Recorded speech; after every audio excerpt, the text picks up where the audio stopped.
আসসালামু আলাইকুম। আমি মোহাম্মদ শামীম হোসেন শাহবান রিমটাস ওভারসিজ সেন্টার ম্যানেজার। বাম পাশে যে ছেলেটা দেখছেন এপ্রিল মাসে 19 তারিখে ইএফ অ্যালুমিনিয়ামস ফার্মারকে পরীক্ষা দিয়েছিল, তাই তো? স্যার। এর আগের তার আগের মাসে ওর আরেকটা ভাই, মামাতো ভাই, জি। ওর আরেকটা মামাতো ভাই সেম ট্রেডে পরীক্ষা দিয়ে পাসপোর্ট রিলিজ নিয়ে গেছে। ওরা দুই ভাই একসাথেই ভর্তি হয়েছিল, কয়দিনই ডিফারেন্সে, তাই তো? এখনো আজকে আসছে রেজাল্ট শিট এবং পাসপোর্ট রিলিজ নিয়ে যাবে। আমাদের এখানে যে নিয়মকানুন আছে নিয়মকানুন ফলো করে ওর সাথে আমার কন্ট্যাক্ট ছিল, বা ওর মামা যে দিয়ে গেছিলো আমার কাছে যে তারা পাসপোর্ট রিলিজ নেবে, ওর মামা বা ওর দুটো মামা মনে হয় সিঙ্গাপুর থেকে।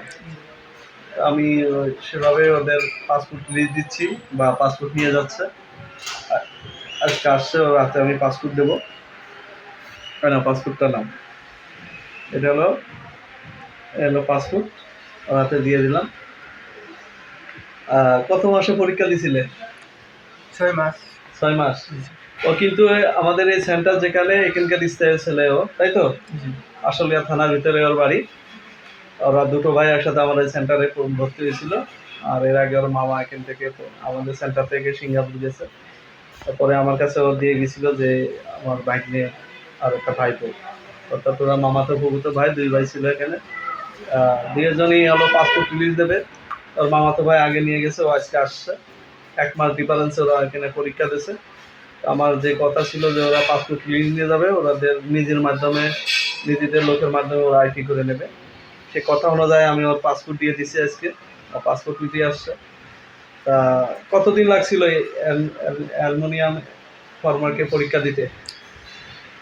6 মাস 5 দিনে আমি পরীক্ষা দিছে। তার মধ্যে অফ ছিল কতদিন? 6 মাস 5 দিন। 1 মাস অফ ছিল।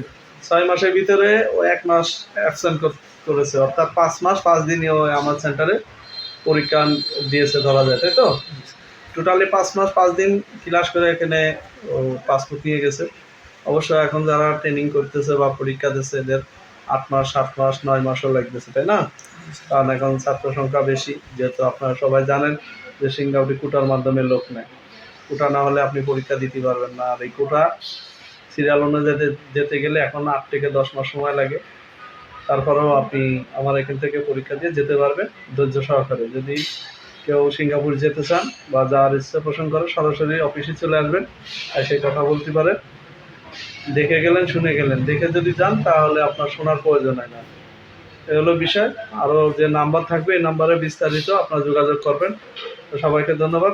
আসসালামু আলাইকুম। শহীদুল ইসলাম, তুমিও ভালো থাকো। কিছু বলবো আমাদের সেন্টারের বিষয়ে? না স্যার, সেন্টারের বিষয়ে কিছু বলার নেই। বলবো না? তো ঠিক আছে, তুমি ভালো থেকো। আর সিঙ্গাপুরে যে নিয়মকানুন মেনে চলো। হ্যাঁ, দোয়া থাকলো তোমার জন্য। আল্লাহ হাফেজ। আসসালাম।